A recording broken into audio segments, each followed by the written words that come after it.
Live from the world headquarters of RT America in our nation's capital, this is the news with Rick Sanchez. And hi, everybody. I'm Rick Sanchez. Welcome back. I want to welcome our viewers from all over the world, including some of you who are watching using the portable TV app, which means you might be watching us on your mobile device. We're so glad that you're there. Today, the other shoe seems to have dropped in this real simmering conflict between the United States and China. Australia seems to be joining the fray as it has begun some strategic planning exercises to side with the United States of America. So while most of our competitors in the news business, other cable channels and other outlets have ignored this story, we have been telling you for weeks about what is surely a military buildup that is taking place right now in this region by both the United States and China. And it's the type of military buildup that could easily lead to war with just a spark or two. And that's what history has proven to us time and time again. And at the center of this conflict is this little speck you see right there. That is Taiwan. That is Taiwan, which the United States has begun arming, and which is why China is now buzzing that province of theirs, as they call it. They've been buzzing the coastline with fighter jets. China buzzing the coastline of Taiwan with fighter jets along its northern and its eastern and southern borders. Is there another sign of a potential or looming war? Well, yes, as a matter of fact, there is. Alliances are being formed. Alliances are being formed. That's relevant. China in recent weeks publicly boasted about its cooperation with Iran against the United States. Now, U.S. diplomats in Australia are announcing that the Aussies have agreed to work with American forces to, quote, make our militaries, right, operable, as in one. And they will act as one in any potential conflict with China, especially over Taiwan. So now Australia's in the game. Let's drill down on this as the posturing for what we can only hope will not be a looming war continues.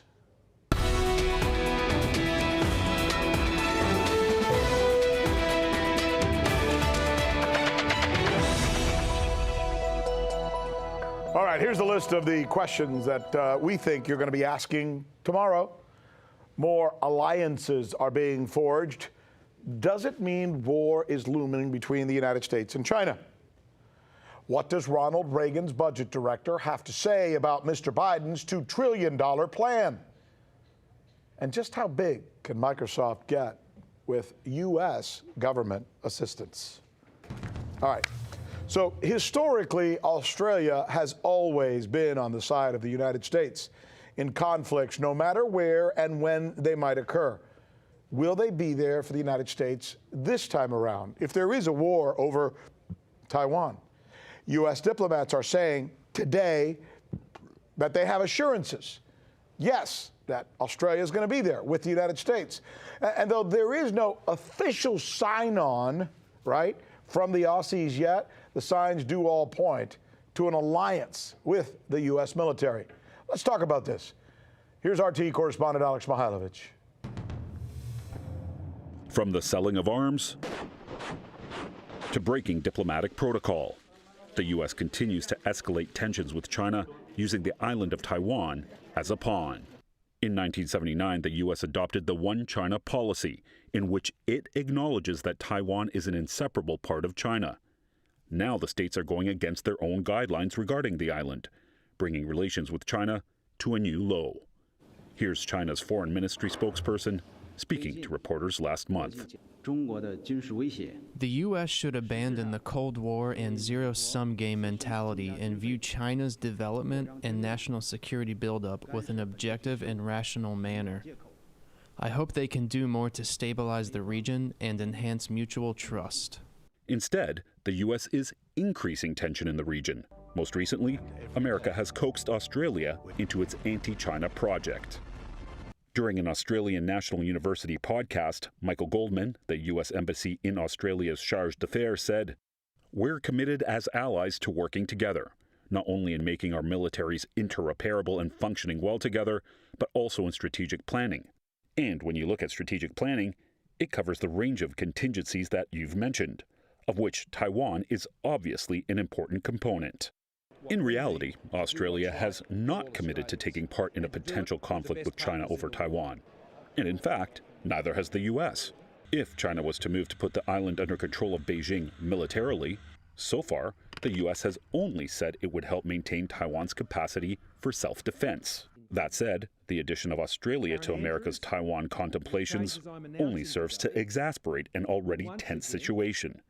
Australia and China have had problems of their own, with negative rhetoric and trade restrictions between the two nations highlighting their recent relations. With the U.S. and friends consistently criticizing China over what that country deems its internal affairs, and with the states making potentially harmful moves in regard to Taiwan, China is not sitting by idling. Recent war game exercises put China's ability to isolate Taiwan from foreign forces front and center. According to China's Global Times newspaper, that country's military is continuing to increase its combat preparedness by making its routine exercises more complex and realistic, and taking possible U.S. and Japanese interventions into consideration. Now, China will also have to consider Australia as a potential threat. For RT, I'm Alex Mihailovich. All right, let's bring in George Galloway. You know, George, I don't know, man. I'm looking at this situation, and it seems like every day there's like another chip on the table that seems to lead to the potential conclusion that there could be some kind of crisis looming between the United States and China in some form. And now with this addition of Australia seeming to be interested in joining the U.S. in this fray, I'm more worried than I was even yesterday or last week. How about you? I'm not so sure Australia is keen on that. The last time the Japanese military were seen in Australia, they were bombing Darwin in the Second World War. And as I pointed out to you, Japan killed 20 million people in China in the Second World War, the second highest death toll in the conflict. And of course, they also fought you in the United States and caused a fair bit of damage to your assets. So you see the way in which these tables have turned. I think the U.S. spokesman today, who spoke for the Australians, they haven't spoken yet, has put Australia further under the bus that they were already in danger of being under with China. The Australian economy is uniquely vulnerable to Chinese economic sanctions. The Chinese have massive investments in Australia, and Australia sells a very significant amount of its GDP to China. So the last thing Australia needs is to be drawn into a war alliance. But like you, I listened to your report and Alex's report there with a sense of foreboding. There may well be some people in the US who think that a limited war could be fought with China in the South China Sea over the Taiwan issue, but it wouldn't be very limited for very long, Rick.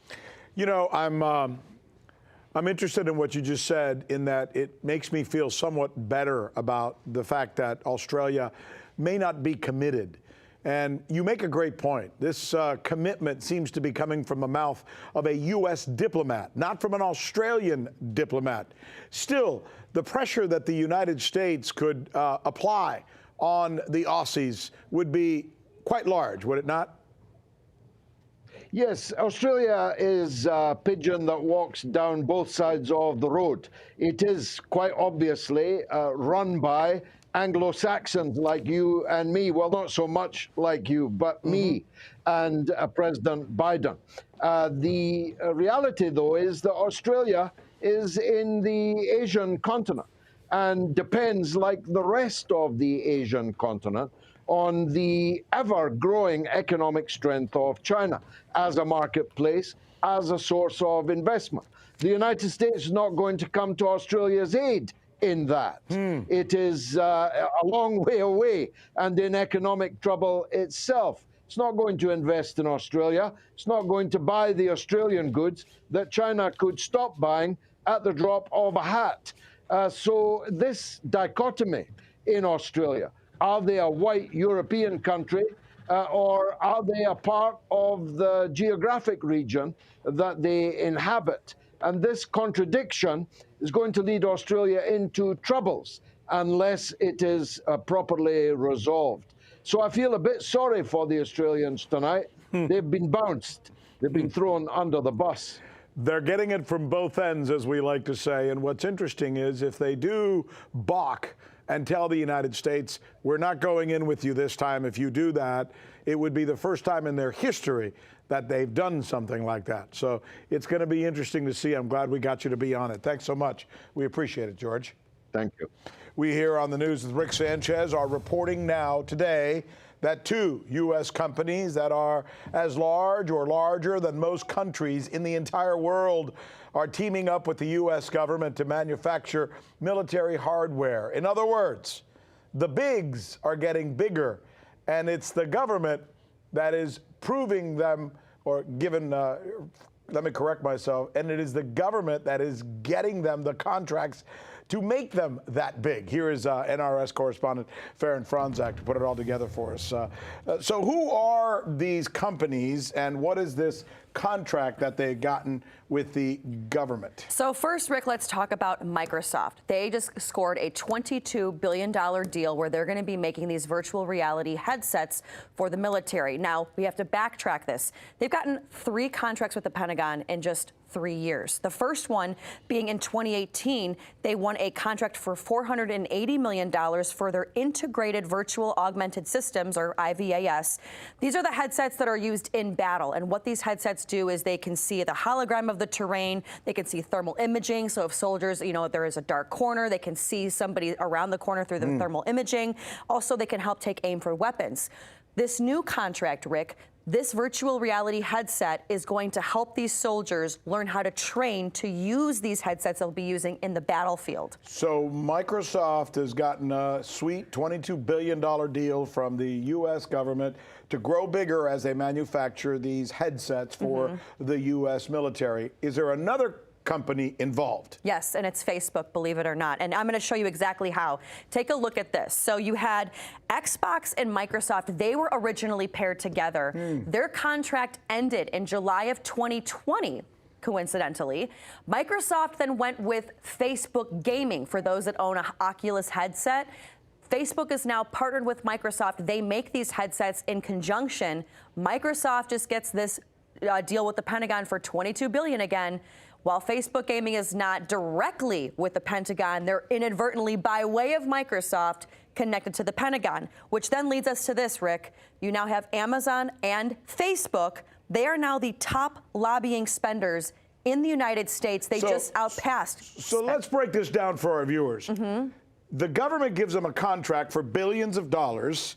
That makes them bigger. And what do they do with that money? They hire lobbyists. And what do those lobbyists do? They knock on the government's door for another contract to make them bigger. And what do they do with that money? They hire lobbyists. And what do the lobbyists do? They knock on the government's door to... This is so circular. Those companies will only get bigger and bigger and bigger and swallow up the entire competition in the entire planet. I'm sorry. It seems to me almost like it's collusion. And before, the number one lobbying spenders were defense companies, Raytheon, Lockheed Martin, now being surpassed by Amazon and Facebook.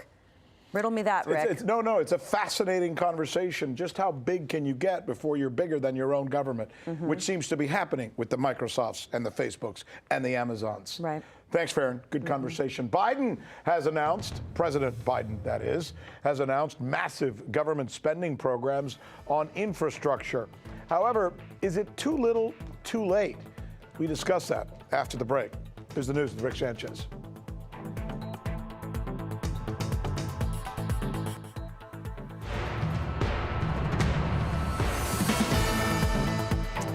Hey, welcome back. President Biden is touting his more than $1 trillion spending plan as the once-in-a-generation investment in America. Quote, stop quote. Those are his words. The plan is no doubt bold, as it seems to be signaling an end to continued tax cuts and an end to small government. That's the era we've been living in. Here is RT correspondent John Huddy. We all will do better when we all do well. President Biden pitching his $2 trillion plan to rebuild America's roads, bridges, airports, and ports while adding millions of new jobs in construction, healthcare, and clean energy. However, President Biden will likely face a tough battle pushing the American Jobs Plan through Congress this summer. GOP leaders are saying they will not back it, even though the president is urging bipartisan support. Most Republicans and Democrats agree there is a need to rebuild America's infrastructure. And recent polls by the company Navigator Research find that, quote, 3 in 5 Americans support new infrastructure legislation, with bipartisan majorities supporting a range of proposals under consideration for Biden's bill. But is it the right bill? The $1.9 trillion American Rescue Plan was also popular with the American public, but barely passed through Congress with no Republican support. The Americans Jobs Plan is likely to face a similar fight on Capitol Hill with its hefty price tag, tax hikes on corporations and the rich, and provisions having to do with green energy, health care, and electric cars. But some Democratic lawmakers are even saying it may not be enough. If we actually want, in good faith, to make this vision and the commitments that they've put down happen, we need a more robust investment.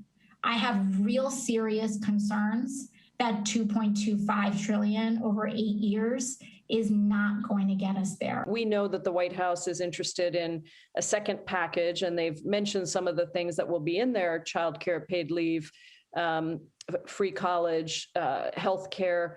But we actually see those as integral to creating jobs. And John Huddy is good enough to join us now live talking about the second part of this. Go ahead, John. Right. Well, Rick, the second part of that package she was talking about would include, paid family and medical leave, expanded health care and insurance coverage, among many other things. The president is expected to unveil that part in the coming weeks. But really, in the meantime, Rick, the questions continue if this is just really a massive sinkhole of taxpayer money, if you will, waiting to happen, or the light at the end of a long, dilapidated tunnel here in the United States. Good stuff. John Huddy, as usual, reporting for us. Thank you, John. We appreciate that. I mentioned just a little while ago, as I was tossing to my good friend John Huddy, that this Biden plan would promise an end to continued tax cuts, an end to the era of small government. Who initiated the tax cut in the small government era? Well, it was probably President Ronald Reagan. And who was President Ronald Reagan's budget director? None other than David Stockman, who joins us now live to talk about the very thing that he helped create, and that this President Biden, is now saying he wants to sort of eradicate. Your reaction to that, sir? Well, this is kind of over-the-top insane. I won't mince any words. I've been at this since 1970, 50 years. I have never seen anything this crazy, this unnecessary, this wasteful, on top of where we already are. Remember, they've done $6 trillion worth of COVID relief and bailout in the last year. We've taken total government spending in this country to 43.5% of GDP, and it was only 30% way back in the early 80s when Ronald Reagan was trying to shrink government, and by that I mean state, local, and federal combined. So we're already way, out in the deep end fiscally, and now they're going to lay all this utterly unnecessary, wasteful spending on top. Sure, the infrastructure sounds like a nice buzzword, but if you look what's in it, there's $100 billion for the electric utility industry. They don't need any $100 billion. The electric utility companies in America are very efficient, very profitable, and massive investors. I just looked this morning at the top 5 utilities, American Electric Power, Southern Companies, and a couple others. In the last 5 years, they've invested $180 billion in CapEx, even more than their cash flow, which was $150 billion. So they're massively investing in the electrical grid. We don't need bureaucrats in Washington sticking their hand in the cookie jar, dribbling out $100 billion when the market is doing the job just fine. Or to take another smaller one, they got $80 billion for the freight railroads and Amtrak. Well, as to the freight railroads, Warren Buffett doesn't need the money. He owns the Burlington Northern. The Burlington Northern is very profitable, invests heavily, and runs a pretty efficient ship, as does the Union Pacific and all the other railroads. So we could go on down the line. And then, of course, there's $174 billion for the electric vehicle industry. Well, for crying out loud, you know, if electric vehicles can compete on the free market and people want to buy them, fine. But there shouldn't be any bias. There shouldn't be any picking of winners by Washington. They have no idea what they're doing. I don't buy this global warming baloney anyway.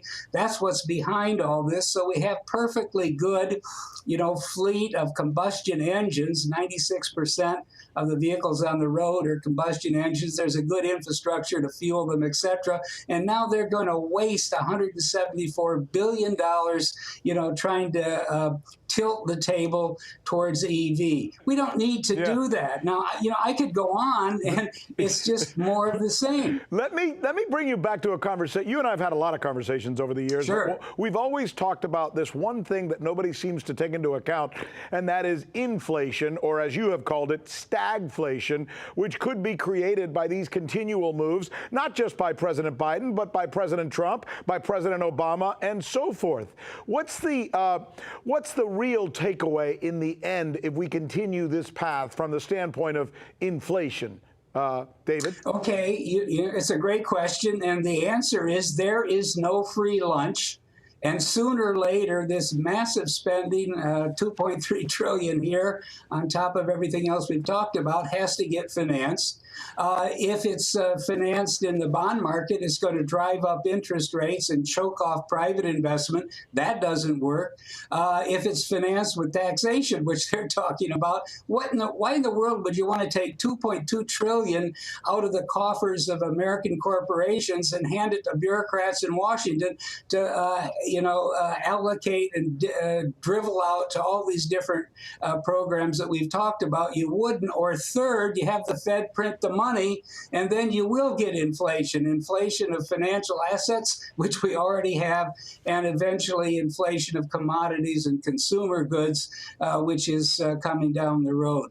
Washington is really, it's gone brain dead since the days of the 1980s, when people at least took fiscal policy seriously. But now look at this list. You can go down the list. $10 billion for this, $100 billion for that, $50 billion for another thing.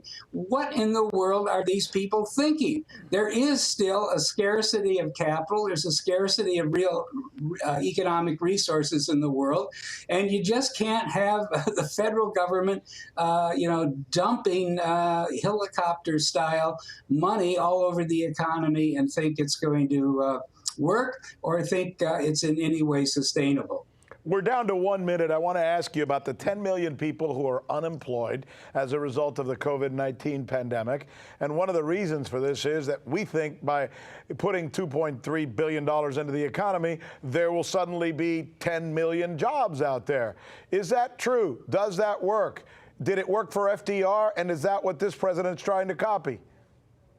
Yeah, it didn't work for FDR. You know, he spent the whole 1930s expanding the federal government, spending money, running up deficits, and by 1939, the economy wasn't much better off than it was in 1932. It was only World War II that bailed us out.